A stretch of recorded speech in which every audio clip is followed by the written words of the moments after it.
interrupt for our discussion. First of all, bravo. Bravo. Okay, so this is not a student performance. This is a ready performance by professional musicians, and they're presenting a way of hearing the piece that is totally acceptable, totally thought out, beautiful, and all I can do is ask some questions about it. And one of the questions was just broached by what happened at the transition. This piece is one of the only pieces, the only trio piece that Brahms wrote that isn't in sonata form. He thought that sonata form for the horn would not be suitable because it would be too much working out. So he developed a different style, which is A, B, A, B, A, which is like a rondo, isn't it, like that? So he keeps coming back to the original tempo. And the original tempo, when it comes back, has to be the same as the beginning. Right? Interestingly enough, it was a little faster than the beginning. You know that. And that's a problem because it obviously is not intended to be. So either you played it too fast or you played the opening too slow. All right? So that's number one. The other thing that's very interesting is a similar thing to what we were talking about with Olivia, which is the danger of this writing is that it can get boring. Da da da da da da da da da da da da da da da. It can be very boring, and I've heard performances which were beautiful, beautiful horn playing, beautiful violin playing, but boring because they do the same thing over and over again. So I got an idea. Right? How would it be if you didn't take each bar as a unit, but thought of the phrase as one phrase? So,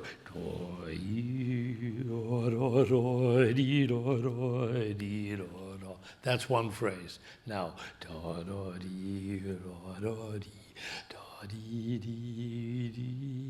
as another phrase. So the first 4 bars is like a piece written in a mega bar, much larger, and with rubato and freedom, so you get around away from da da da da da dee da, which is actually intolerably boring for great musicians, and very boring for the audience actually, because after a while they get bored with the beauty. Wow, beautiful, wow, beautiful, beautiful, yes, very beautiful, beautiful, very beautiful. What else you got? You know? Right? So let's get over what else you got and really get to it. So think of the upbeat as one of the, first of all, the upbeat is so fascinating because it feels like a downbeat, doesn't it? It feels, whoa, you think you're going to sit on it forever, you know, because it's so beautiful. And then it goes up to the 5th, and then it repeats the 5th.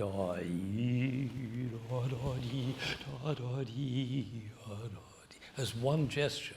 Should we try that? Now, interestingly enough, for the class this morning, this has exactly the same accompaniment issue that the Brahms E minor had, which is quarter notes with the slur with dots, which means portato. And so the pianist is asked to join those quarter note rest, like in the 4th Symphony, without letting it down every time. And poor Dina, because of the tempo, was having to place them like sacks of flour every 4 feet, you know, after right? And she's the essential one buttock player. We have this distinction, one buttock player. That's if it's this way, that's one buttock, and it could be the other buttock, but it's always thinking over the bar line. So I call that one buttock playing. It's a very useful distinction, and once I was talking to a company, or a series of companies, and one of the presidents wrote a letter afterwards. She said, oh, that was so fascinating. I went back and I transformed my whole company into a one-butter company, whatever that meant. It meant not stuck with the bar lines. Right? So should we try that? And I'm going to help a little because this is going to take thinking over the bar line. So should we try? Play that B flat as if you were trying to sell the instrument to somebody for twice its worth. Just the B flat, just the B flat. Yeah, a little bit more money. You're right, that's coming. Really beautiful. Whoa.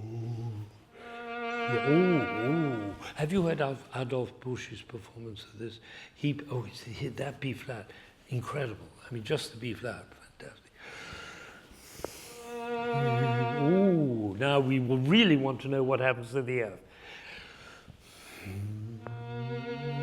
Oh, beautiful, thank you, gorgeous, gorgeous. Yeah. Wouldn't it be nice if classical music were like jazz, with people to, yeah, bravo! All right, so here we go. But I'm going to give you the tempo, all right? 1, 2, 1.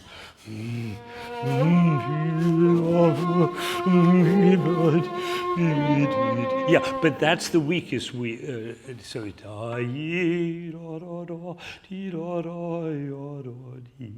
that's the weakest beat. 3, 4.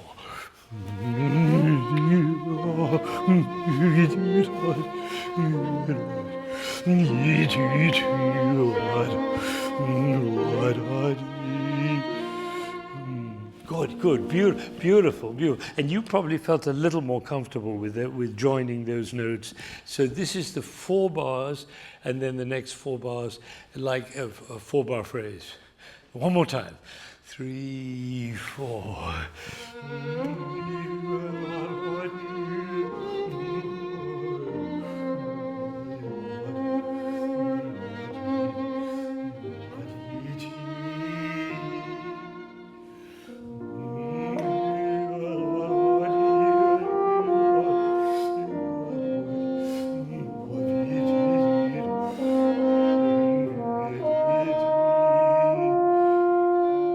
Beautiful. That's bravo. That's very hard to, what you do is very, very beautiful. Great. So every beat actually has a different function. That's the heavy impulse which is going to take you through 4 units. So the upbeat can be lengthened and the downbeat can be lengthened. And then it flows. And it goes all the way to the end of the 4-bar units, and then it starts again for the next 4 bars. And these quarter note accompaniments, it's so interesting, it looks exactly like the Brahms E minor, isn't it? It's almost the same. It's the same period. So he's fascinated. He is fascinated by ambiguity. That's the secret of Brahms, is the ambiguity. You never quite know where you are, except he always keeps the bar line as the guide. And there are many fantastic examples. This is one of them. The audience doesn't know whether that's a downbeat or an upbeat on the first note. So you play it like a downbeat and then change it into an upbeat. So let's try it once again. 1, 2, 1, 2, 1.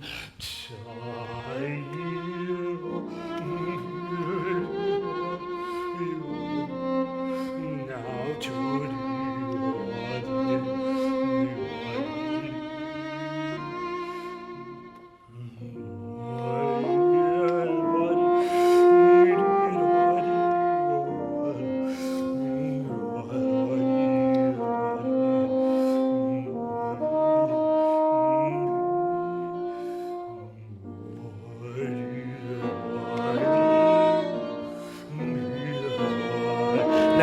that at last sound makes sense. That's an andante. Before it sounded da dee da da da, and I'm sitting in my chair saying, "Get on with it, move." That was beautiful, and you sound great, and it feels really lovely. And your accompaniments are, I love those signs. The accompaniment are equal. Actually, a little accompaniment. Maybe you can be a little bit more conscious of the violin interjections, because otherwise they get hidden. And you have a gorgeous sound. Be careful of using it too much. It's quite restrained, and later on it's going to be pianissimo. One more time. And I have to tell you, I listened to 4 recordings this morning of this piece. I couldn't find one of them that was in 2 as an andante as Brahms marked it. They all did it. One of them was an adagio. I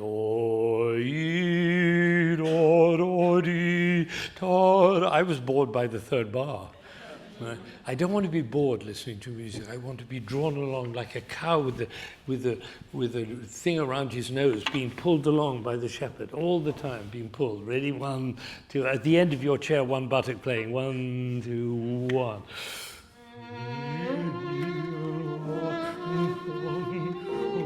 Can I suggest that you're such an incredible pianist? Could you play them like this? Not like that. So,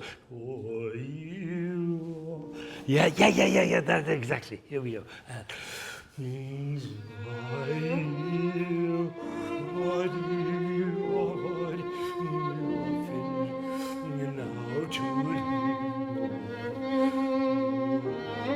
Can I say one last thing?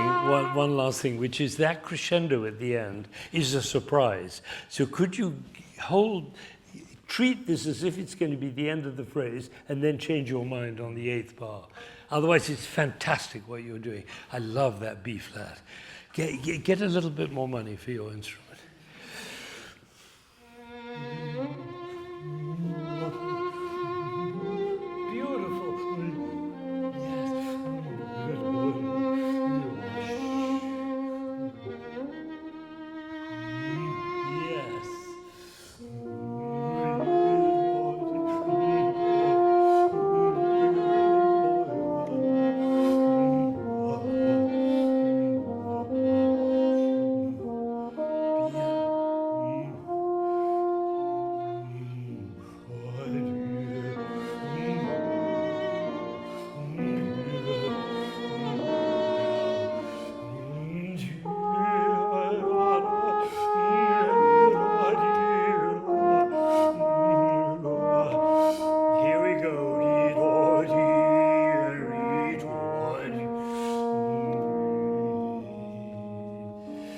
Good. And you know what's very interesting? You ran out of breath the first time, but now there's no problem. Isn't that right? Because of the motion and the music. But composers always know about tempo because they hear the music in their head and they're listening for just that kind of playing.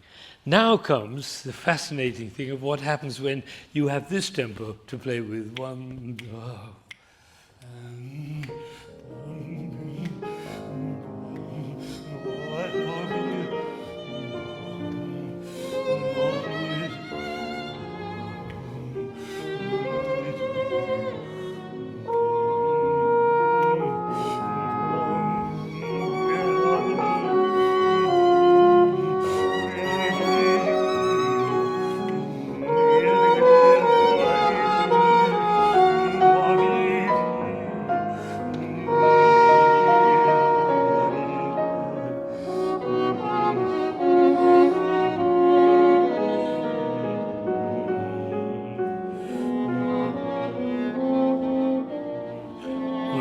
say a word, beautiful, wonderful.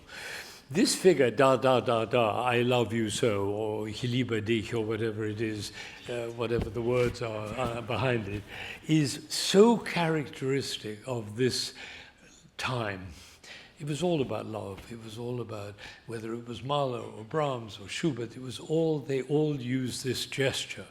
And what you had before was da, da, da, da, and what you have now is ya, da, da, da. It's an expressive thing, and you were liberated to do that, which before you weren't. So I'm not arguing, I'm just suggesting that maybe that's what he had in mind. And the pianist is suddenly free as a rhapsodic instrument to play. And Dina, of course, does it because Dina's great. Dina's Dina. So he says piano espressivo. And when Brahms says espressivo, everything in Brahms is espressivo. But when he says espressivo, it is espressivo. So tempo di, do, do, di, and 1, 2, di, di, di. Can I suggest piano is not soft and espressivo is even more. So full blown, as if this were a horn.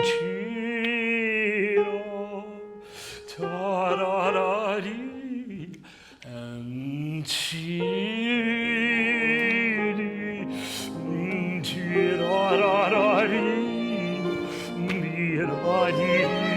beautiful. Yeah, could I ask you? Great, incidentally, beautiful. The horn entrance there didn't fit this kind of music making. It was too masculine. We don't want that. We want tenderness, we want warmth, we want love, and that's hard on the horn. Much easier on the natural horn, because that warm, beautiful sound. You're on the brink of a career as a horn player, and as you go through it, you're going to want to play the natural horn sometimes so that people hear it. They hear how warm and tender and intimate it is. The modern horn is a loud instrument, and it's great for, Rite of Spring, which you also played first horn in. But for this music, you have to downplay that abrasive quality and try and imitate what the piano and the violin did. Then you become part of the group. And Brahms knew that. That's why he wrote for the natural. You got that? All right, so try and do nowadays we play modern instruments, but whenever we know how the old instruments sound, we try to do our best to imitate them. Right? That was great, Dina. Let's try. You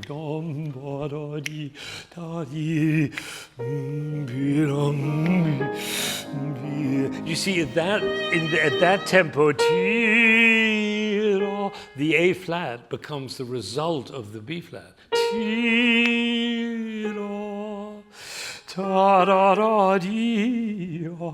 And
Right. You see, these very long lines in Brahms only work if the tempo moves enough.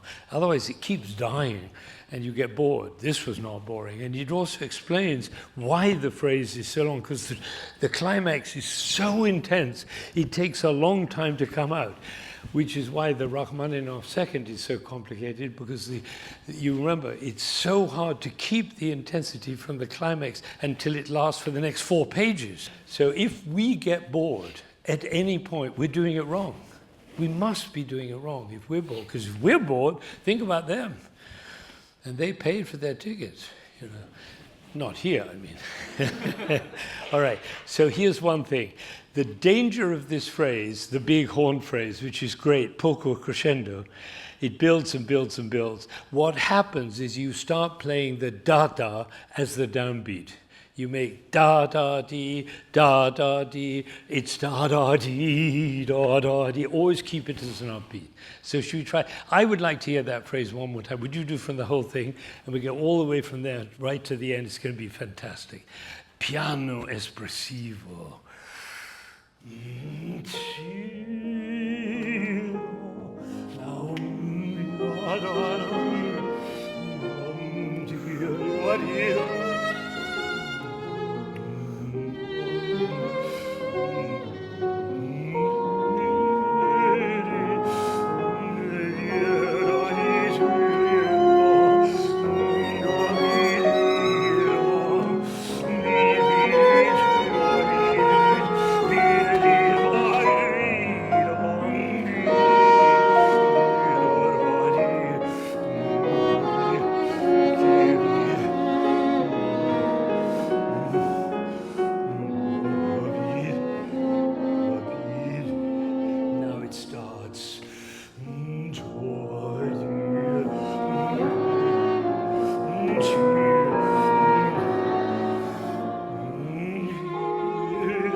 two, one.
Okay, you're going to spend the rest of your life learning how to play that pianissimo sounding like a valthorn, right? Because on the valthorn that would be magical.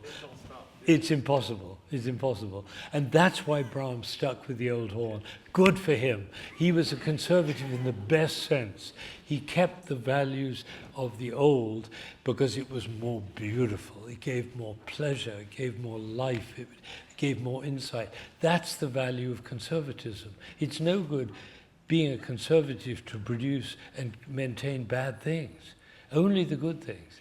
That's the whole point of conservatism, which is great. Beautiful playing, gorgeous. You feel good? Yeah. Feel great, right? Everybody feels happy. Yes, great.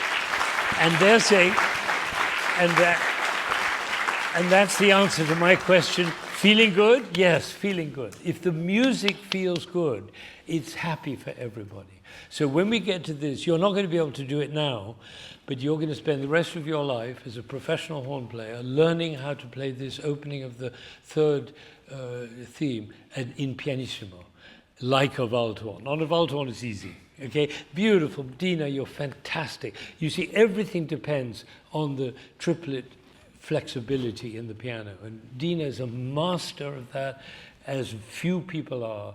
And she can make anything happening by the timing of, and I don't say anything, I just... I learned it from you. Yeah. Well, we've been together, I don't know, how many years?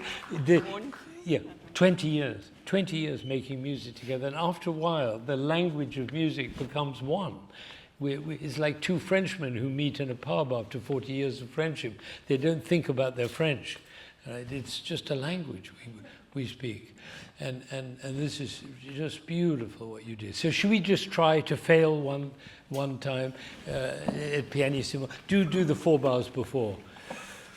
And, let me tell you something that I learned in the afternoon, having spent the morning with Mrs. Gombrich, with Rostropovich. He taught us, Patricia and me, the Debussy cello sonata.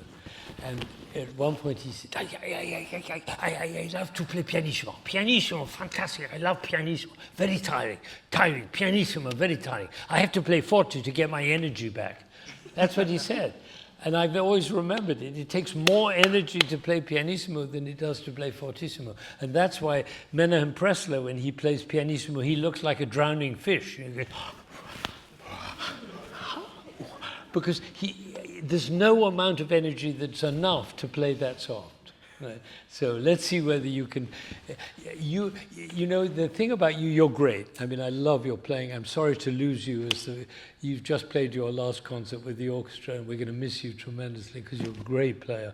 And I really wish you a wonderful success as a professional horn player, which undoubtedly you will be very successful. Your enemy is your comfort. You're too easily comfortable.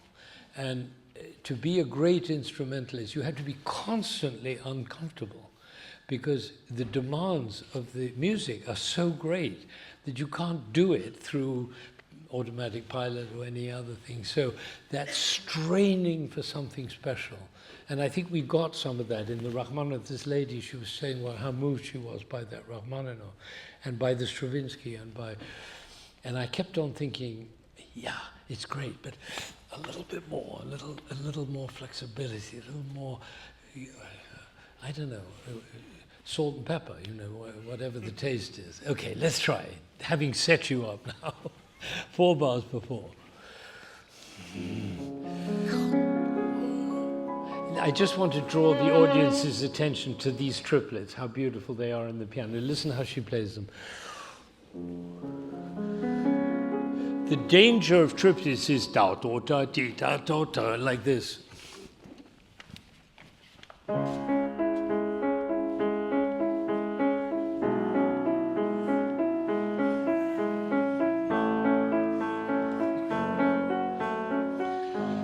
If you think of it as 1 bar to each, 1 beat to each bar.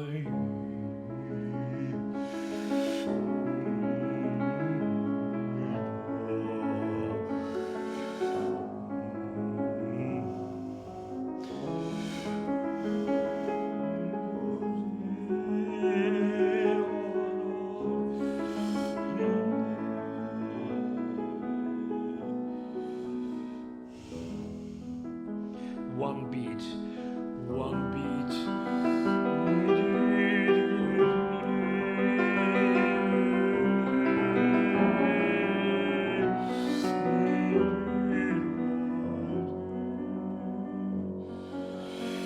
I had a class at the New England Conservatory for many, many years, and I thought of calling it the disappearing eighth notes.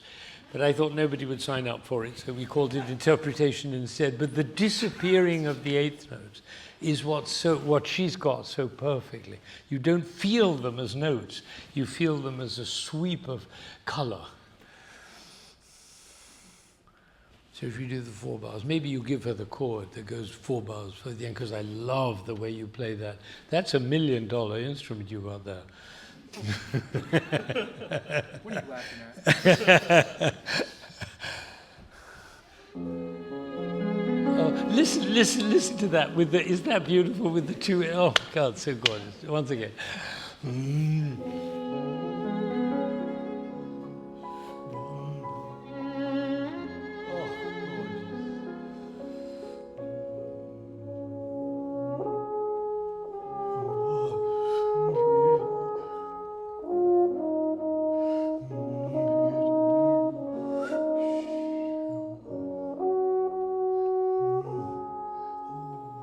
Gorgeous. Can we have a little applause, please? That was so beautiful. So beautiful. So beautiful. You know, Mattias, that took everything you had, everything you have in your brain, in your heart, in your fingers was used for that, wasn't it? You were giving everything. So can I make a recommendation? Play that way for the rest of your life, everything you do. And not only will you give great pleasure to yourself and to others, but you'll get good jobs. And I say that casually because the job is the least important part of it. Because you can have a job, there's no question. You're a very, very accomplished player.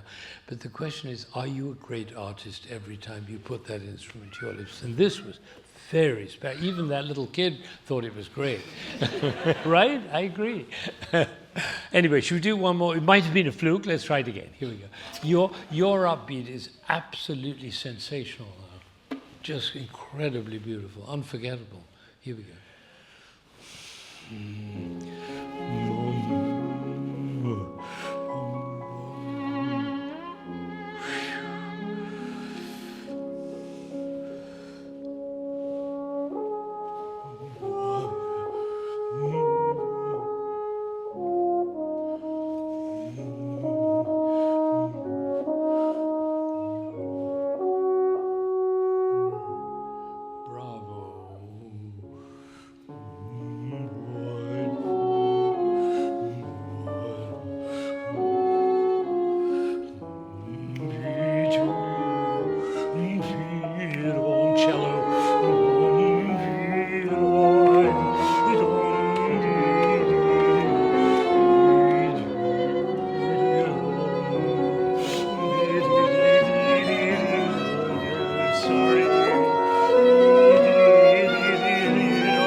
Yes. Yeah, but was that something? That was something. That was something.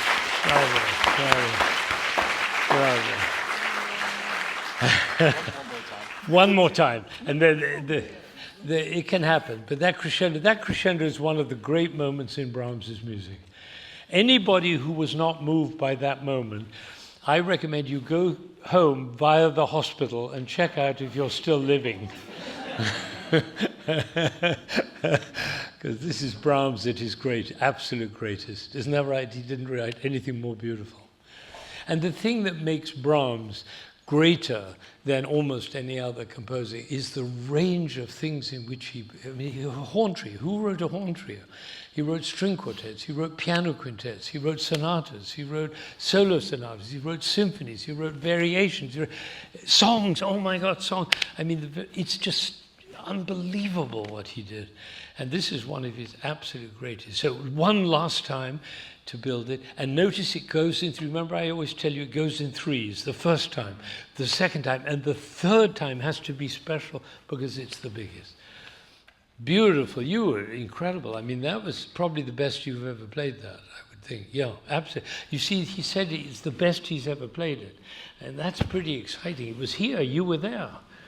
You were there. You can tell your grandchildren you heard. Okay. One last time. Yeah.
Yeah.